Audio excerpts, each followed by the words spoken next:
हाय दोस्तों, इससे पहले लेक्चर में हमने देखा था किसके बारे में, इलेक्ट्रोनेगेटिविटी के बारे में।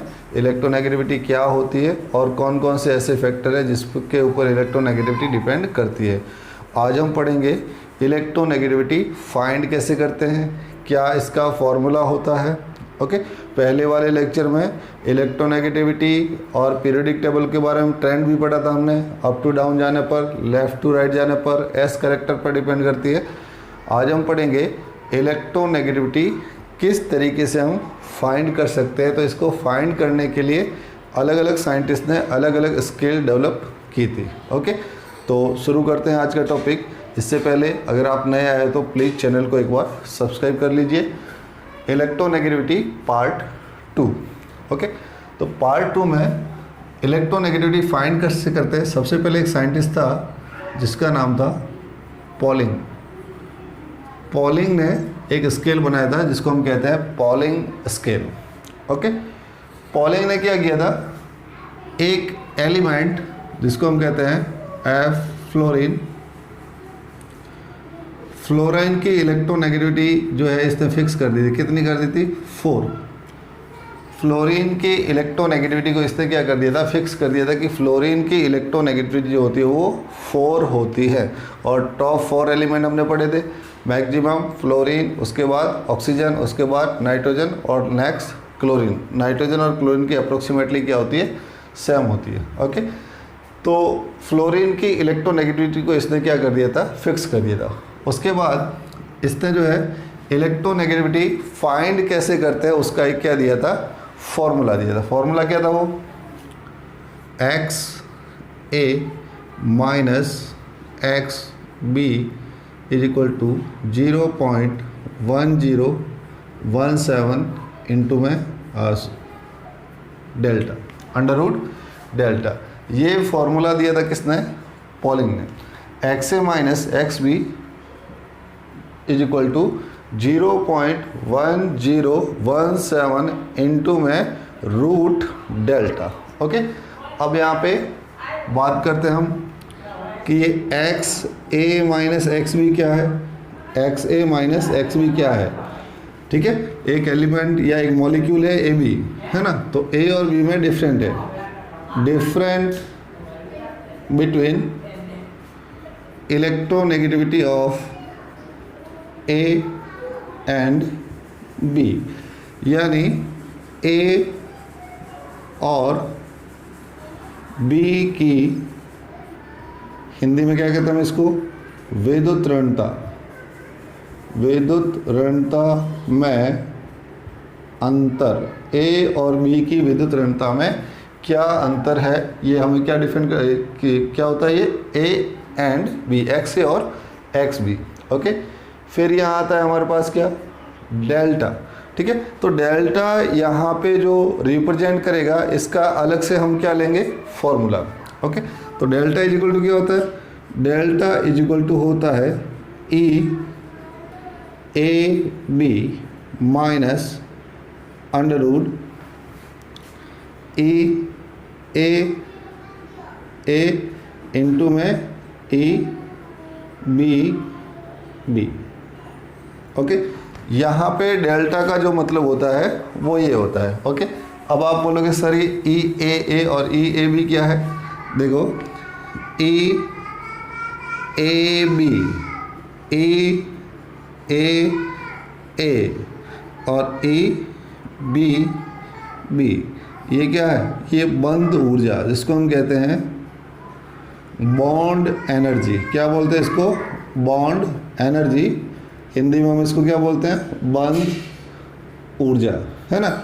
जो AB है, कोई भी, जैसे SX है, HCl है, कोई भी मॉलिक्यूल ले लिया हमने, HCl ले लिया, है ना, तो AB के भी EAB का मतलब क्या है। देखो यहाँ पे जो E है वो एनर्जी को शो कर रहा है, कौन सी एनर्जी को, बॉन्ड एनर्जी को जो है वो शो कर रहा है। तो EAB यानी A और B के बीच बंद ऊर्जा, EAA मतलब A और A के बीच बंद ऊर्जा, और EBB मतलब B और B के बीच बंद ऊर्जा। अगर सिंपल वे में लिखें, जैसे हम लिखें इसको A2 प्लस B2 क्या बनेगा, 2AB A2 plus B2 2AB बनता है। तो A2 मतलब A और A के बीच बॉन्ड एनर्जी, B2 मतलब B और B के बीच बॉन्ड एनर्जी, और AB का मतलब क्या होता है, A और B के बीच जो है वो बॉन्ड एनर्जी।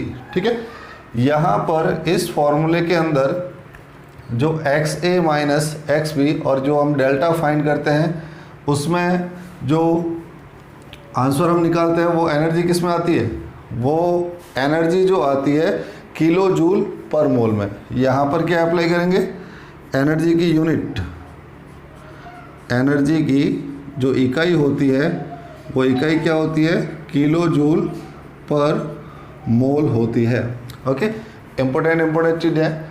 फ्लोरीन का इसने फिक्स कर दिया था formula XA minus XB is equal to 0.1017 into में डेल्टा। ये क्या है, तो इसका मतलब कोई मॉलिक्यूल है AB, तो A और B के बीच या A और B की इलेक्ट्रोनेगेटिविटी में डिफरेंट, ओके, A और B की विद्युत ऋणता में अंतर। डेल्टा क्या है, ये इसका फॉर्मूला है ना, जिसको हम नीचे अभी एक्सप्लेन कर रहे हैं ना पूरा ये। ओके, ये डेल्टा क्या है, तो डेल्टा का मतलब होता है EAB माइनस EAA इंटू में EBB, इसको रूट में डाल देना है। तो EAA का मतलब A और A के बीच बॉन्ड एनर्जी, BB का मतलब B और B की बंद ऊर्जा, और AB का मतलब A और B की बंद ऊर्जा। यहाँ पर जो भी एनर्जी लेंगे हम किस में लेंगे, किलो जूल पर मोल में। अगर एनर्जी को हम करें किलो कैलोरी पर मोल, किस में करें, किलो कैलोरी पर मोल, उस समय फॉर्मूला चेंज हो जाएगा। फॉर्मूला चेंज क्या होगा, देखो, XA minus XB is equal to XA minus XB is equal to, अब यहाँ पे फॉर्मूला ये है, देखो, अब आप क्या करिए, जीरो है तो जीरो ही रखिए, पॉइंट है उसको पॉइंट ही रखिए, 1 का डबल क्या हो जाएगा 2, 1 और 7 कितना हो जाएगा 8, तो इसको क्या कर दीजिए 8, है ना। 1 का डबल 2, 0 की जगह 0, और इन दोनों को ऐड कर लीजिए, 7 प्लस 1 कितना हुआ 8, तो यहाँ पे क्या कर दिया 8 इंटू में क्या कर दिया ये डेल्टा। ये कोई मैथमेटिक्स नहीं है, ये मैं आपको याद रखने का कोई ट्रिक बता रहा हूँ, एक तरीका बता रहा हूँ, ठीक है। कि अगर एनर्जी किलो जूल पर मोल में है तो फॉर्मूला ये आएगा और डिजिट जो है वो ये आएगा। अगर किलो कैलोरी में है तो डिजिट क्या आएगा 0.208। अब दोनों को अलग अलग याद रखने की बजाय एक को ही याद रख लीजिए, है ना। इसको क्या कर देना है डबल, तो 1 का क्या कर दिया 2, 0 की जगह 0, 1 और 7 क्या हो गया 8 हो गया। ओके, तो इस तरीके से हम एक नया फॉर्मूला होता है, और ये फॉर्मूला कब लगता है, जब एनर्जी को हम किस में लेते हैं, किलो कैलोरी पर मोल के अंदर लेते हैं। ओके, अब क्या होता है, देखो इसने आगे क्या किया कि जो भी मॉलिक्यूल है उसकी इलेक्ट्रोनेगेटिविटी को 3 टाइप से इसने बॉन्ड को नेचर फाइंड करने में यूज़ लिया है। ओके, कैसे, जैसे हम पढ़ते हैं HCl, है ना, या फिर HBr या फिर HI, ये जो काम में लेते हैं इसका मतलब क्या है HCl, HBr and HI। Okay, तो ये एक आयनिक कंपाउंड है, लेकिन क्या ये 100% आयनिक है ना, ऐसा हम नहीं कह सकते। इसमें कुछ करैक्टर कोवेलेंट के भी हो सकते हैं, कुछ करैक्टर आयनिक के भी हो सकते हैं। तो इसके बेस पर इसने क्या बोला, इसने बोला कि अगर जैसे मैं यहाँ पे लेता हूँ HX, क्या लेता हूँ HX, अगर 2 सेम एटम हो, दोनों एटम कैसे हो सेम हो, ओके, जैसे हम बात करते हैं H2 Cl2, है ना, O2, तो इनके बीच बॉन्ड हमेशा कौन सा होगा, कोवेलेंट बॉन्ड होगा। सेम एटम, तो क्योंकि सेम एटम है तो इलेक्ट्रोनेगेटिविटी क्या होगी सेम होगी, तो बॉन्ड हमेशा कौन सा बनेगा, कोवेलेंट बनता है। ओके, और 2 एटम हैव मैक्सिमम डिफरेंट, यानी 2 परमाणुओं की दो परमाणु की इलेक्ट्रोनेगेटिविटी में ज़्यादा अंतर हो, दो परमाणुओं की इलेक्ट्रोनेगेटिविटी में ज़्यादा अंतर हो तो बॉन्ड कौन सा बनेगा? बॉन्ड बनेगा आयोनिक बॉन्ड बनेगा। कौन सा बॉन्ड? आयोनिक। इसको हम क्या कहते हैं? इसको हम हिंदी में कहते हैं सहसंयोजक। क्या बोलते हैं?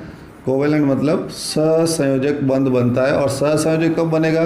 जब दोनों एटम क्या होते हो? सेम होते हो। और आयनिक कब बनेगा? जब दोनों की इलेक्ट्रोनेगेटिविटी में बहुत सारा डिफरेंस हो। इसका एग्जांपल जैसे हम ले सकते हैं, HCl ले लिया, NaCl ले लिया, है ना, HCl NaCl कुछ भी ले लिया, KCl ले लिया, तो इनके बीच बॉन्ड कौन सा होगा? आयोनिक बॉन्ड होगा। आयोनिक बॉन्ड क्यों होगा? क्योंकि H और Cl की इलेक्ट्रोनेगेटिविटी में क्या है? बहुत ज़्यादा डिफरेंस है। यहाँ पर तो देखो H2 है, H और H, Cl2 क्या है? Cl और Cl। तो उस कंडीशन में ये जो बॉन्ड होगा वो कैसा बनेगा? कैसा बनेगा? आयनिक बॉन्ड बनेगा। अब आगे तीसरा इसने बताया कि अगर दोनों एटम 50% अगर उसके अंदर आयनिक है, अगर 50% आयोनिक बॉन्ड है, 50% कैसा बॉन्ड है? आयनिक बॉन्ड है, तो इलेक्ट्रोनेगेटिविटी में जो डिफरेंस होगा, इलेक्ट्रोनेगेटिव में वो डिफरेंस होगा, वो कितना होगा? 1.7, है ना। यानी XA माइनस XB की वैल्यू क्या होगी? XA माइनस XB की जो वैल्यू होगी वो कितनी होगी? 1.7 होती है। यानी 50% आयनिक और 50% कोवेलेंट, 50% आयनिक और 50% कोवेलेंट लें तो यहाँ पे अगर अपन XA माइनस XB फाइंड करेंगे तो वैल्यू कितनी आएगी? 1.7 आएगी। इसका मतलब इसके अकॉर्डिंग अगर देखा जाए कि XA माइनस XB, ठीक है, XA minus XB is equal to 1.7, XA minus XB greater than 1.7 and XA minus XB less than 1.7। इस तीनों कंडीशन के अंदर जो क्या होगा? बॉन्ड के अंदर जो क्या आएगा? चेंज आएगा। यानी यहाँ पर बॉन्ड कौन सा बनेगा? यहाँ पर बॉन्ड कौन सा बनेगा? कोवेलेंट। यहाँ पर बॉन्ड कौन सा बनेगा? आयोनिक। यानी XA माइनस XB के बीच डिफरेंट, यानी इलेक्ट्रोनेगेटिविटी का डिफरेंस ज़्यादा है तो कौन सा बनेगा? आयोनिक। और यहाँ पर कौन सा बनेगा? यहाँ पर बनेगा कोवेलेंट। और यहाँ पर कोवेलेंट 50%, यहाँ पर 50% आयोनिक, और यहाँ पर कंप्लीटली क्या होगा? आयनिक। और यहाँ पर और बोले तो 50% क्या होगा? कोवेलेंट। तो इलेक्ट्रोनेगेटिविटी के बेस पर, है ना, 1.7 है तो 50% ज़्यादा है तो आयनिक, और 1.7 से कम है तो बॉन्ड कैसा बनेगा? कोवेलेंट बॉन्ड जो है वो बनता है। ये पूरा जो डिटेल है किसके बारे में? पाउली की जो स्केल थी उसके बारे में, ठीक है। पहली स्केल इसने दी था, फर्स्ट स्केल। जो स्केल मतलब जिसको अपन मेजरमेंट करते हैं उसको हम क्या बोलते हैं? स्केल। जैसे बॉक्स में होती है स्केल, यानी हम लेंथ मेजर करते हैं, यहाँ पर इलेक्ट्रोनेगेटिविटी का मेजर करते हैं। अब दिक्कत ये है कि इलेक्ट्रोनेगेटिविटी कोई यूनिट नहीं होती है, ओके। तो सबसे पहली जो स्केल थी वो इसी की थी। सेकेंड हम बात करते हैं, सेकेंड जो स्केल दी थी वो साइंटिस्ट का नाम था मिलिकन एंड जेफ, ठीक है ना। सेकेंड जो स्केल दी थी उसका नाम क्या था? Millikan and Jeff. इसको एक बार साफ कर लेते हैं। किसकी बात करते हैं हम? मिलिकन्स एंड जेफ की। तो मिलिकन एंड जेफ, इसको हम रिप्रेजेंट करेंगे इलेक्ट्रोनेगेटिविटी M। किससे रिप्रेजेंट करेंगे? इलेक्ट्रोनेगेटिविटी M, क्योंकि तीन है तो तीनों को रिप्रेजेंट जो है वो अलग अलग करेंगे। उसको किस पे करेंगे? P के अंदर। तो यहाँ पे इलेक्ट्रोनेगेटिविटी इसने फॉर्मूला दिया था IP प्लस EA अपॉन में 2। IP प्लस EA अपॉन में 2। इसका फॉर्मूला जो था कि आयोनाइजेशन पोटेंशियल यानी आयनिक विभव जो हमने फर्स्ट वीडियो में पढ़ा था, इलेक्ट्रो एफिनिटी इसके बारे में पढ़ा था, इन दोनों का अगर हम क्या निकालते हैं, एवरेज निकालते हैं, तो हमारे पास क्या आएगा, इलेक्ट्रोनेगेटिविटी किसकी, मिलीकन की, किसकी आएगी, मिलीकन की जो है आएगी। तो इलेक्ट्रोनेगेटिविटी पाउलिंग और इलेक्ट्रोनेगेटिविटी मिलीकन्स के अंदर कई बार जो है वो क्या पूछा जाता है, रिलेशन पूछा जाता है। ठीक है, तो इलेक्ट्रोनेगेटिविटी किसकी, पाउली और मिलीकन के अंदर जो रिलेशन होता है वो देखो is equal to 0.336, okay, 0.336 and electronegativity of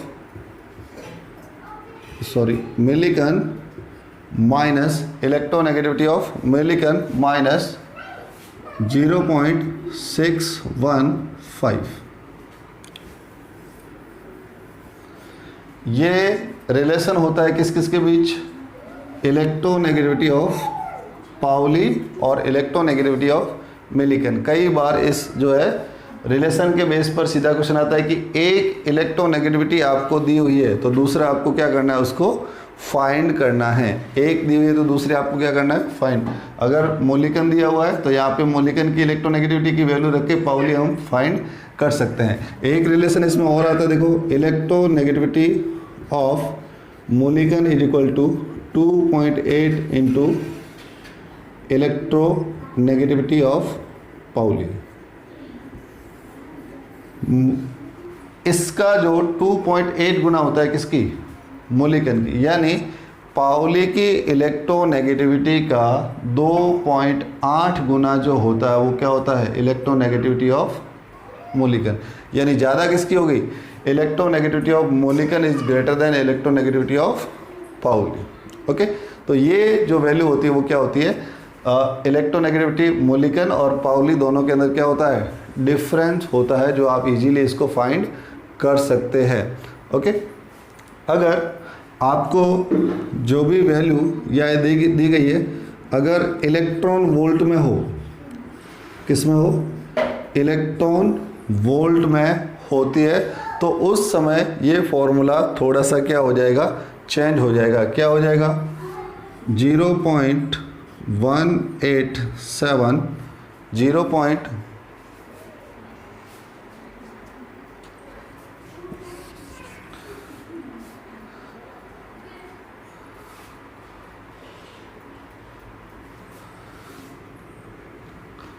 देखो फॉर्मूला क्या हो जाएगा, 0.187 इंटू में IP प्लस EA और प्लस में 0.17। ओके, ये जब अपने को एनर्जी गिवन होती है किसके अंदर, एनर्जी जब हमें गिवन होती है किसके अंदर, इलेक्ट्रॉन वोल्ट के अंदर। ओके, तो किलो कैलोरी में फॉर्मूला अलग होता है और उसके अंदर जो फॉर्मूला जो होता है वो अलग होता है। ठीक है, तो पहला स्केल हमने पढ़ा था किसका, पाउली का, दूसरा हम पढ़ते किसका, मिलीकन का। मिलीकन एंड जेफ की इलेक्ट्रोनेगेटिविटी जो स्केल है, सबसे पहले इसका फॉर्मूला है ना, सबसे सिंपल है। कई बार IP आयोनाइजेशन पोटेंशियल दिया होता है, इलेक्ट्रॉन एफिनिटी दिया होता है, इन दोनों का एवरेज ही क्या होते हैं, इससे हम फाइंड कर सकते हैं इलेक्ट्रोनेगेटिविटी किसका, मिलीकन का। इलेक्ट्रोनेगेटिविटी ऑफ पाउली और इलेक्ट्रोनेगेटिविटी ऑफ मिलीकन, इस दोनों में जो है वो रिलेशन क्या होता है, तो electronegativity of Pauling is equal to 0.336 into electronegativity of Mulliken minus 0.615। यानी मिलीकन की जो इलेक्ट्रोनेगेटिविटी होती है वह पाउली से 2.8 गुना क्या होती है, ज़्यादा होती है। और इलेक्ट्रॉन वोल्ट में अगर कुछ दिया हुआ हो, ये दोनों एनर्जी आयोनाइजेशन पोटेंशियल और ये दोनों अगर इलेक्ट्रॉन वोल्ट में हो, उस कंडीशन में ये फॉर्मूला जो है वो अप्लाई हम करते हैं। क्लियर। अब तीसरी है हमारे पास कौन सी, तो तीसरी इलेक्ट्रोनेगेटिविटी हमारे पास बचती है, साइंटिस्ट का नाम, थर्ड जो बात करते हैं हम, Allred and Rochow scale. Allred and Rochow scale, इसमें भी सबसे लेटेस्ट यही है।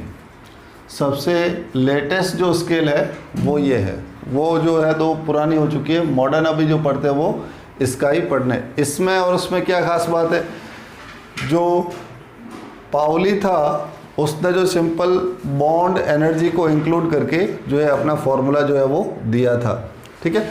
और मिलिगन ने क्या किया था, आईपी और ई, ध्यान रखना, पाउली ने क्या लिया था, बॉन्ड एनर्जी को काम में लिया था, और मिलिगन ने किसको लिया था, आयोनाइजेशन पोटेंशियल और इलेक्ट्रॉन एफिनिटी आईपी प्लस ई अपॉन में क्या किया था, 2 किया था।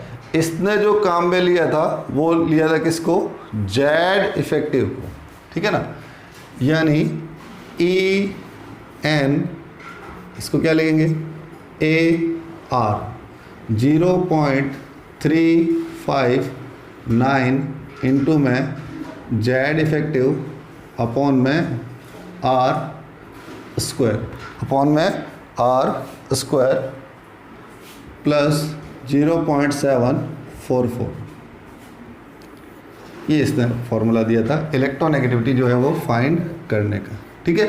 तो तीसरा फॉर्मूला जेड इफेक्टिव क्या होता है पता ही है, effective nuclear charge. Z effective होता है इफेक्टिव न्यूक्लियर चार्ज, जिसको हम क्या कहते हैं, प्रभावी नाभिकीय आवेश। ध्यान रखना, इसने किसको काम में लिया था, आर का मतलब क्या होता है, रेडियस, आर का मतलब रेडियस, और जेड इफेक्टिव का मतलब क्या होता है यहाँ पे, प्रभावी